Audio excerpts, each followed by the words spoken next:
Quer um lugar conveniente para compra e venda de card game no geral? Acesse mypcards.com e tenha acesso a uma das maiores plataformas do Brasil de compra e venda de card games no geral. Yu-Gi-Oh!, Magic the Gathering, Pokémon, tem de tudo. Negociação direta entre comprador e vendedor, remediado com segurança pela própria MyPcards. Tá esperando o que? Acesse mypcards.com e monte seu deck. Links na descrição.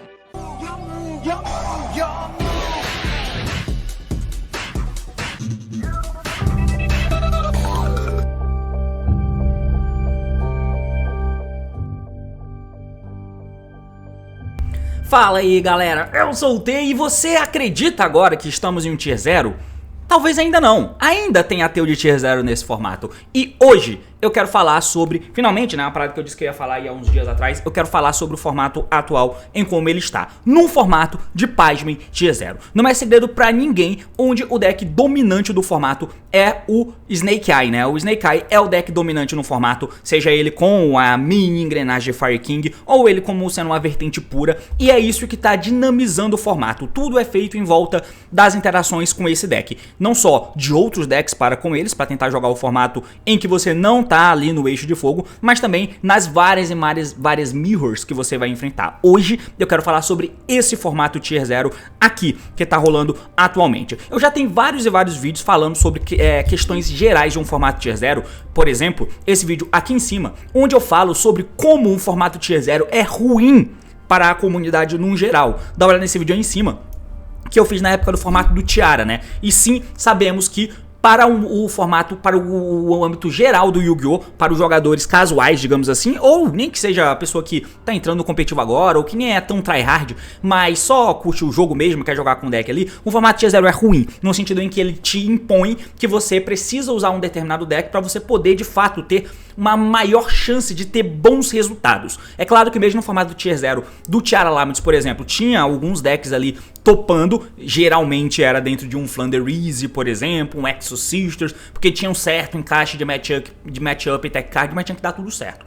No geral, era Tiara mesmo que você tinha que usar. E esses aspectos são ruins sim. O jogador casual, no geral, ele não quer ser imposto pelo jogo qual deck ele deve usar. Ele quer ter uma chance de poder jogar o competitivo do jogo, mesmo que ele já jogue ou que ele esteja entrando no competitivo agora, mas você quer ter essa sensação de que você pode jogar com o deck que você gosta e você tem a possibilidade de escolher o deck em que você vai usar. Um formato Tier 0, ele quase que te impõe quais os decks que você tem que usar para você poder ter uma chance no jogo. Seja o Tier 0 ou os poucos decks que tem a ilusão ou possibilidade de ganhar dele, desde que seja totalmente tecado para aquilo. Para um público casual isso é ruim demais. Eu quero poder escolher o deck em que eu vou usar e também ter chance no jogo. Como eu fiz nesse vídeo aqui em cima, falando que é um dos motivos pelo qual a Konami veio negligenciando certos aspectos do jogo, inclusive com banlists, e deixando muitas coisas livres ao mesmo tempo e deixando formatos abertos no ano passado inteiro. No ano passado você tinha essa sensação, você podia pegar vários decks diferentes em diferentes épocas, desde que o Tiara Laments foi mexido, mesmo no meta em que o Kashtira era o topo do formato, e ele era bem mais presente do que os demais, você tinha essa sensação de que você podia escolher praticamente o deck que você quisesse, desde que eu altasse a porra do Arise Heart. Eu boto um Book of Moon, alguma coisa assim, comi o Arise, tô pronto, eu posso jogar de Runic Natura, Runic Splite, Pearly, Super Heavy na época, enfim, uma cacetada de deck que você podia usar, Math Mac, tudo isso, não era obrigado a usar o Kashtira. Depois que o Kashtira se foi, também, Unchained, Rescue, Pearly, Chimera, Despia, muitos decks diferentes. No formato Tier 0 ele restringe demais isso, mas enfim. Esses vídeos aí em cima estão para poder falar um pouquinho sobre isso. Agora, depois de toda essa introdução, de fato entramos no assunto do vídeo. Porque, apesar de tudo, tem gente que não acredita que esse é um formato Tier 0. E nós vamos conversar um pouquinho sobre isso, porque o assunto é esse, partiu, então vamos lá. Muito bem, então aqui na tela eu fui dar uma olhada nos primeiros resultados do Tiara Laments quando ele começou a jogar. E o Tiara era um deck muito opressivo, tá? Ele tem dinâmicas que eram sim muito interessantes no jogo, e ele tinha ali um quê sim de poder premiar bons jogadores por enfrentarem a Mirror Match, né? Tanto que vários torneios, o Cotton foi quem ganhou esses torneios e muitos jogadores bons ficaram lá em cima, porque eles masterizaram a Mirror Match, onde mesmo que você tivesse um outro deck de Tiara Laments, você podia usar o mesmo deck que todo mundo, assim, o deck build nem chegava a ser uma coisa tão absurda pra você poder ter um edge dentro dos jogos, sabe? Mas a jogabilidade em si tirando alguns aspectos bostas, como o Dueler, por exemplo, que era um aspecto terrível no jogo, tanto que eu falei e martelei na tecla de que aquela banish de emergência que a Konami ia dar na época do Tiara Limits provavelmente seria no Dueler para poder otimizar a mirror match. Depois que o Tiara morresse, voltava o Dueler. Seria bem melhor na jogabilidade em si. Mas enfim, no primeiro mês em que as cartas de Shizu ficaram válidas, né? Porque lembra que primeiro veio o Tiara, depois veio as Ishizos. E no primeiro em que chegou o Ishizu, foi esse YCS aí, o YCS Passadina, onde você teve a representatividade de 81% de Tiara Limits, 26 num top 32. 26 Tiara Limits em um top 32, sendo os outros decks Splite e Flandreese. Só isso que topou. Essa foi a primeira aparição do Tiara Limits. Se a gente passa pro segundo torneio, você teve essa representatividade aqui. Foi um torneio maior, que teve cut para top 64, onde foi em Dortmund, né, esse YCS, e 71% deles foram Tiara Limits. Por ser 64, acaba que abriu um pouquinho mais de leque, mas 71% dos decks que fizeram top 64 eram Tiara Limits. Se você avança um pouquinho aqui, deve ter o cut pro 32 ou pro 16, sei lá, se meu vídeo mostrar, teve pro 16, e no 16 teve 81%, só um Dracoslayer que montava em cima dos campos Floodgates que sobreviveram, além do Flandreese, né, nesse top aqui. De resto, mirror match a rodo. E o Tiara Limits, ele tinha a propriedade de parecer ser um deck muito, muito opressivo. Ele tinha essa vibe de opressão. As interações do Tiara não chegavam a ter muitas negações. Na época, o Totally Awesome não era usado, como por exemplo, é uma das coisas que você faz no Tiara Limits hoje em dia. Mas você tinha a Lulu, que fazia uma negaçãozinha ali. Dependendo da deck build, você tinha um Barone que você podia fazer. Mas via de regra, era sempre coisas que iam acontecendo no momento em que as cartas iam pro cemitério. E você tinha uma otimização de milada muito grande. Mas você sempre tinha essa sensação de opressão. Não só quando quando o Tiara tava jogando, mas no teu turno também. E olha, a gente não viveu uma época de Tiara Limits Tier 0 no jogo enquanto tinha a Tier Cash. Porque a Tier Cash era Halfenes a mais. Aí você imagina, na época em que você tinha o Herald, onde você podia dar um Herald descartando o Aguido, e você não tá de Tiara Limits, caía Aguido no cemitério e ambos milavam 5, e o cara acertava o Tiara, ia dando efeito, ia dando efeito, ia fazendo fusão em cima de fusão, e caralho, eu tô no meu turno. E o cara colocou 2 negação no campo do nada. E ele tem follow e ele é o Tier 0. Era doideira. Você tinha essa sensação de opressão, tá ligado? E diferentes formas de interagir. Ele é um deck muito, muito, muito versátil mesmo. Mas ele tinha um aspecto muito forte em um lugar, né? Que era o cemitério. Então fazia com que Floodgates naquele lugar em específico fossem de fato úteis, né? Tanto que o Flandreese, por exemplo, é um deck que tava lá, um Exorcista tentou jogar. Esse Dracoslayer que topou como sendo um deck de Floodgate de campus, como o próprio Necrovale e afins. Então você tinha esse fator aí também, né? Do lado dele, onde era nítido onde você ia tentar pegar. Mas uma vez que não fosse algo tão floodgateável assim, era muito difícil, porque a dinâmica do deck era muito boa, né? Então, mas ele sempre teve esse fator de muita, muita opressão. O Snake Eye é diferente. E aí é que entra o fator de fazer parecer que o Snake Eye não é tudo isso. Porém, quando foi posto à prova, nós vamos trocar o layout aqui dessa tela, né? Eu vou trocar aqui para a tela do Yu-Gi-Oh! Pro Deck. Então, aqui tem o primeiro resquício do Snake Eye no formato, né? Que foi no UDS. O UDS que rolou, foi aquele torneio onde os campeões de UDS foram jogar, e o top 4 você teve isso aqui, foi só top 4, 16 jogadores, cut pra top 4, 2 Fire King, um Snake Eye e um Despia. Não é parâmetro suficiente? Assim, é um torneio altamente competitivo, muito restritivo, e você teve essa porcentagem aqui, né? 75% desses decks. Mas não é um parâmetro tão bom. Vamos olhar pro próximo torneio, que é o torneio que rolou em paralelo ao ICS, ao UDS de Las Vegas, né? Que é esse aqui, ó. É o ICS São José, que rolou e que foi de times, salvo engano, e ele tem essa porcentagem. Esse formato ele tem essa peculiaridade onde parece que são 2 decks, mas não é. É Snake Eye. O Fire King são as cartas ruins de se comprar, onde você escolheu colocar uma engine ali para poder compensar alguns problemas que talvez o deck de Snake Eye tenha, abrindo mão de algumas outras coisas fortes que o deck de Snake Eye tem. É um jogo de concessão, mas eles são a mesma coisa. Então, nesse top aqui, que volto a dizer, é top 16, mas é um torneio de time, então a gente multiplica aqui, né, o top 16 por 3, e aí você tem 48. 18 com 21 são 39, 48 menos 39 dá 9. Então, desse torneio inteiro, 39 foram o Tier 0, o Snake Eye, tá? E aí 9 decks não foram. E quais são esses decks? Bom, Voiceless, Despia, Kashira e Flandreese. De novo, decks que tem essa vibe de serem decks que tem esse jogo bom contra o Snake Eye. E de fato tem, né? Porque a característica do Snake Eye é diferente da característica que o Tiara Limits tinha, por exemplo, onde ele podia te estourar ali no turno dele, e indo segundo a engrenagem dele, conseguia quebrar tranquilamente um monte de mesa que outros decks fizessem, desde que não tivesse uma Floodgate muito insta-win, tá ligado? O Thiago tinha esse fator ainda de opressão. Ele era muito forte, muito versátil, resiliente pra cacete. Mesmo tendo um monte de bicho, ele conseguia fazer as coisas porque ele jogava nos 2 turnos. Então, você impediu a minha vida agora, eu vou ficar tranquilo. Sempre parecia que tinha um testinho baixo e de repente as coisas aconteciam do nada, no teu turno. Parou meu turno, irmão? Beleza, joga a tua vez, tenta, pum, coisa na tua mesa. Do nada, no teu turno. Era muito doideira. O jeito que o Snake Eye joga é diferente, né? Bem diferente. É um jogo com muita tech cards e ele tem alguns fatores de deficiências que sempre faz parecer que ele é fraco. Como, por exemplo, normal summon Snake Ash. Se for um Snake Eye puro, por exemplo, rola direto de acontecer do cara passar o turno, sabe? Fazer alguma coisa nada demais e passar o turno nesse sentido. Dá essa sensação de que ele é um deck bem mais fraco, diferente e não é opressivo, igual o Tiara Laments era, tá ligado? De fato ele tem esse fator. O que faz aparecerem os ateus de Tier 0, mas os torneios não mentem. A representatividade dele é essa. Se você passa pro próximo torneio que teve, foi o ICS Las Vegas, você tem outra representatividade dessa aqui, esmagadora. São 48 decks e desses 48 decks, somente 8 não são o de Snake, tá ligado? Somente 8 não são. Ainda tem um resto que você pode colocar como sendo Snake, talvez se você quiser, então, mas ignorando 40 decks desse. Com o Tier 0, Snake Eye / Fire King. É indiscutível, cara. Os números estão aí e tá aí, mostrado na tela. Agora, sobre dinâmicas do formato, que é a próxima coisa que eu quero comentar sobre. E a dinâmica do Tier 0, eu já falei algumas vezes, e eu vou deixar linkado nesse vídeo aqui em cima, onde competitivamente falando, um torneio, um formato Tier 0 não é necessariamente ruim. Depende um monte de questões de camadas dinâmicas. A dinâmica da Mirror Match diz muito, principalmente porque competitivamente falando, é o que mais vai existir. E para além disso, você tem esse fator de opressão para cima de outros decks. Esse formato do Snake Eye, ele tem essa parada de sempre faz parecer de que ele não é tão bom quanto ele de fato é, tá? Até pro público geral, olha assim, o Tiara Laments era inegável, ele é muito opressivo. O Snake Eye não tem essa vibe. Tem aí algumas pessoas que não são tão competitivas, né, que são mais off-meta. E que, mano, tem gente que nega que esse deck é Tier 0, não tem como. O Tier 0 é aquele que me oprime de um monte de forma diferente.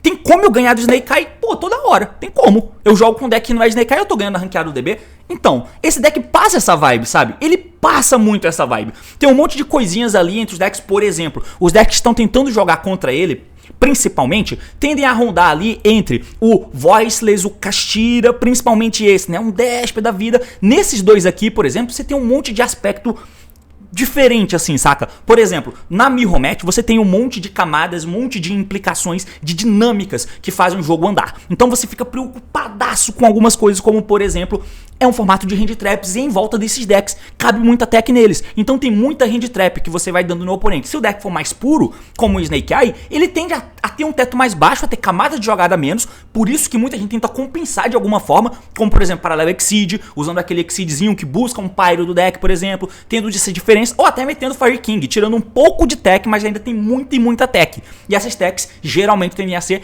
hand traps. Mas a hand trap tem um monte de fator doido, tá ligado? Por exemplo, o Ash. O Ash acontecendo numa Mirror Match, isso dá food pro cara que tá jogando o turno, porque o oponente não joga, né? Lembremos disso, o oponente não joga. Mas enquanto eu tô jogando meu turno, eu tomei um Ash, meu irmão, eu posso fazer uma Rita, chupar essa Ash e fazer jogadas pra cima. E qualquer deck que não seja o Fire King sofre da mesma coisa. Tem fogo na tua engrenagem, meu irmão, pau no seu cu. Eu vou roubar esse bicho e vou estender a jogada que eu não deveria estender. Coisa que não acontece com esses decks aqui.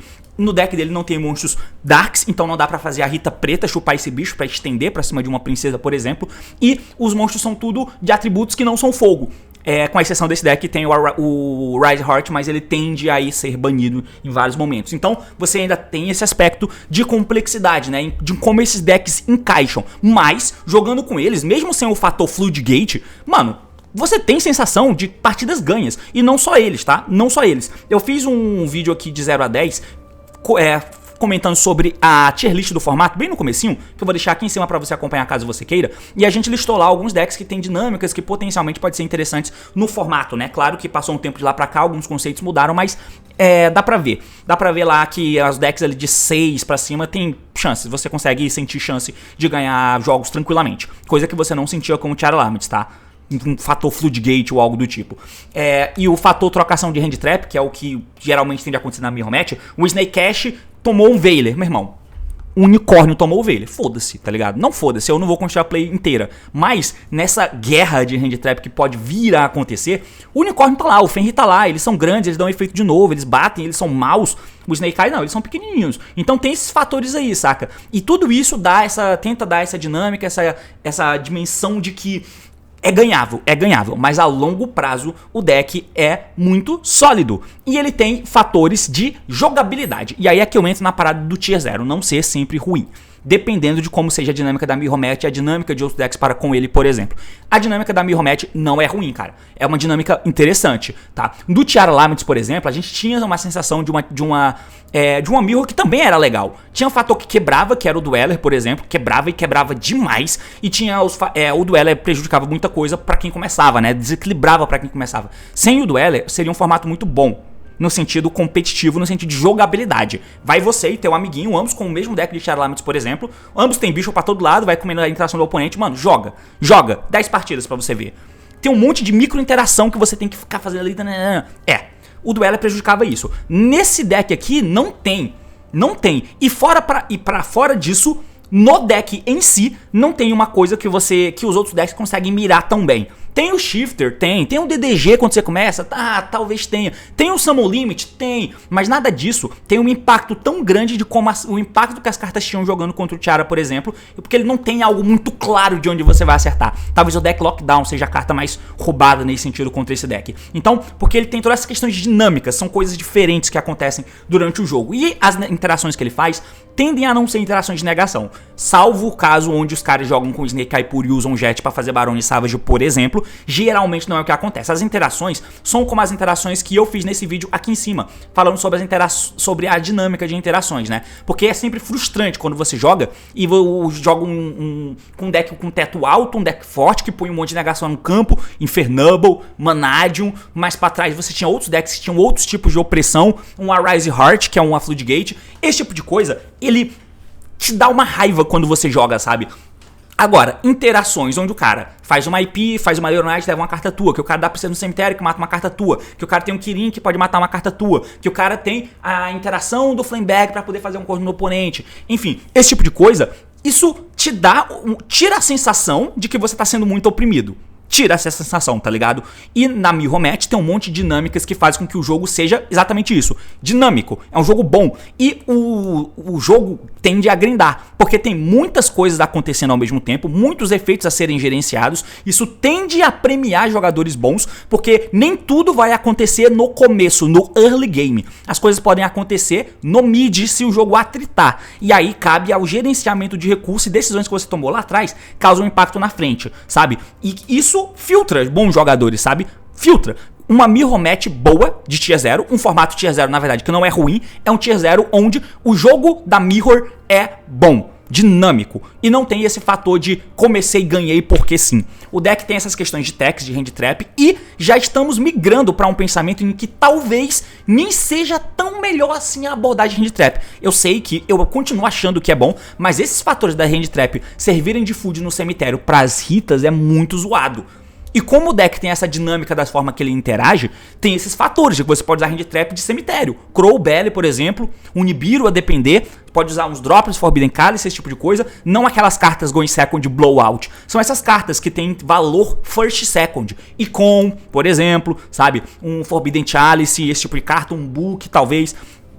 Isso vai pondo o meta pra girar, vai pondo o jogo pra girar porque ele tem espaço. A decklist no final das contas, beleza, tem essa questão de diferença de tech a depender do que você tá usando, ou de uma micro engrenagem a mais que você tá usando, uma carta a mais na Fire King, uma engrenagem a mais do Snake Eye puro, sem os Fire King, por exemplo, depende, varia. Tem TG, né, o Urias jogou de TG aí no regional e foi bem, conseguiu ganhar, não sei se era regional, mas era um torneio que ele usou o Snake Eye com TG, por exemplo. Tem essas dinâmicas, tem, mas no final, a jogabilidade dele não é impeditiva. E ele não te dá essa sensação. No final das contas, você com um deck parado vendo o outro jogar de Snake Eye, ele tem essa sensação, mas no final das contas vai tomar muito pop. Muito pop. De princesa, de Swarmship, de Kirin, beleza. No final das contas sim. Mas a dinâmica em que o jogo tem, a forma com que o deck funciona, ele tira essa sensação de opressão, tá ligado? Então, isso tudo dá a sensação de que ele não é um deck tão bom como ele é. Mas na prática, a longo prazo é muito mais tranquilo de você usar esse deck jogando bem com ele e ganhar jogos, mesmo porque a engrenagem é boa, né? Só que ela não é tão opressiva, mas mesmo assim você consegue tirar valor e sair de situações adversas. Por isso que ele é um deck melhor do que os outros, porque os outros não têm essa capacidade, por exemplo. Mas ao mesmo tempo, ele não te tira essa sensação de que você pode ganhar. E uma das principais coisas que eu tenho a favor disso é, eu fiz esse vídeo aqui em cima comentando sobre resultados de regionais, onde muitos deles, regionais grandes, não tiveram o Snake Eye ganhando. Não teve 50% de top no Snake Eye no top 8. Não teve. Então ele dá essa sensação pra gente. Mas no fringir dos ovos, quando tem um torneio mesmo Premier, Mainstream, o ICS, que rolaram até aqui, onde teoricamente os jogadores mais competitivos estão lá com esse deck e conseguem jogar, eles se sobressaem, né? Na prática isso acontece, mas essas dinâmicas fazem com que ele tenha esse fator que faz parecer com que não seja tão forte assim, que não seja tão tier 0, pela forma com que ele joga com os bichinhos sendo pequenos, pela forma com que ele interage, você não vê tudo ali no campo de uma vez, as coisas vão se transformando no decorrer do jogo. Mas ao mesmo tempo ele é muito sólido, cara. Ele é muito sólido. Ele é, sem sombra de dúvidas, o tier 0. E a próxima banlist, tá todo mundo esperançoso aí, palpite de banlist e tal. Vai acontecer agora? Eu acho que não, acabou de lançar, porra. Não tem um mês que tá rolando esse deck por aí. Mas assim, competitivamente falando, esse tier 0 talvez seja o melhor dos últimos anos. O Charlames já tinha achado legal o formato, tá? Já tinha achado o formato bom. Competitivamente falando, o formato do Tier Limits era bem mais barato do que esse aqui, ainda, tá ligado? Esse é muito caro. Que entra também no vídeo que eu fiz há um tempo atrás falando sobre as engrenagens que a Konami tá colocando no meta pra poder engessar os nossos decks e você se obrigar a gastar com coisas de main deck pra usar em decks diferentes, o que faz com que você tenha que gastar muito, muito mais do que ser uma coisa de extra deck genérica. Dá uma olhada também caso você queira. Mas no final das contas é isso, cara. É um formato que eu tô gostando, eu tô achando bom. Ele dá essa possibilidade de você achar que dá pra ganhar dele, apesar de ser uma ilusão a longo prazo em Premier Events, mas dá essa sensação de que dá pra você usar alguma coisa, sabe? Dá pra usar pro ICS do Brasil, mesmo que o formato esteja desse jeito, você consegue usar alguma coisa, ser muito bom nela, focar nesse tipo de jogo e conseguir ir bem, mas não tira o posto de tier 0 dele, que é diferente de outros tier 0 que a gente viu, onde a opressão era latente. Esse deck, a opressão não é tão latente assim. Por isso mesmo que ele é um deck que não dá essa sensação de opressão e coloca muitas decisões nas mãos dos jogadores. Você pode terminar uma mesa, no como que você aprendeu no Yu-Gi-Oh! Pro, jogando contra um jogador que é muito bom. Se você não sair dando as interações em pontos que mudam e mudam muito de partida para partida, o cara pode ganhar de você por causa disso. Você tem noção disso? Você fez o combo que você aprendeu no Yu-Gi-Oh! Pro com uma carta. Pois é, você pode perder esse jogo. A depender, tem vezes que vai te carregar? Tem vezes sim, mas via de regra não é tão assim. Então esse formato é bem legal, cara, bem legal. Se você só joga online, eu te peço uma chance pra você tentar jogar isso aqui. Você vai ver que tem implicações maneiras. E jogando com esse deck, você vai ver que você pode até perder muito pra um Voice, um Caixeira, os decks que são os azarões do formato. Você pode perder sim, cara. Vê aí a força desse tier 0 jogando com ele, se você não manjar tanto. Enfim, tudo isso são coisas que eu acho legal no formato. É claro que no Brasil o fator preço tira muita coisa, né? Tira muita coisa. Eu já cheguei a pensar de que, principalmente que no Brasil a galera reclama muito de quando tem um formato nesse pique e não tem essa diversidade e tal, que todo mundo só pensa isso porque não dá pra comprar. Mesmo sendo no formato do Tiara, que era bem mais barato, não é necessariamente assim, cara, não é necessariamente assim. A galera só quer ter essa liberdade, essa sensação de que dá pra você usar outras coisas que você quer, o que faz total sentido, tá? Faz total sentido pro público geral. E como eu disse, o formato Tier 0 é ruim pro público geral, como eu falei num vídeo específico dedicado só a isso. Então hoje em dia eu já penso que não é. Não, mano, se o Snake Eye não custasse 5 mil reais, mesmo assim não ia ser nem todo mundo ia jogar com esse deck. A galera ia querer poder jogar com outra coisa. Então não é o fator preço no Brasil que faz com que a galera não curta muito o fator Tier 0. São as dinâmicas mesmo de um Tier 0. Mas eu apresento todas essas situações aqui pra vocês. É um formato legal. É um formato legal, apesar de ter seus aspectos ruins, mas mesmo o Tier 0 não dando a sensação de opressão, faz com que a gente consiga tentar jogar com outras coisas. Já que a gente não vai jogar um ICS Premier, a não ser quando for aqui no Brasil, e mesmo assim dá pra tentar conseguir algo, tá? Enfim. Por isso que ele é um formato bom de Tier 0. Eu não sei se a conclusão ficou boa, mas é basicamente isso. Valeu, falou meus amigos e até mais.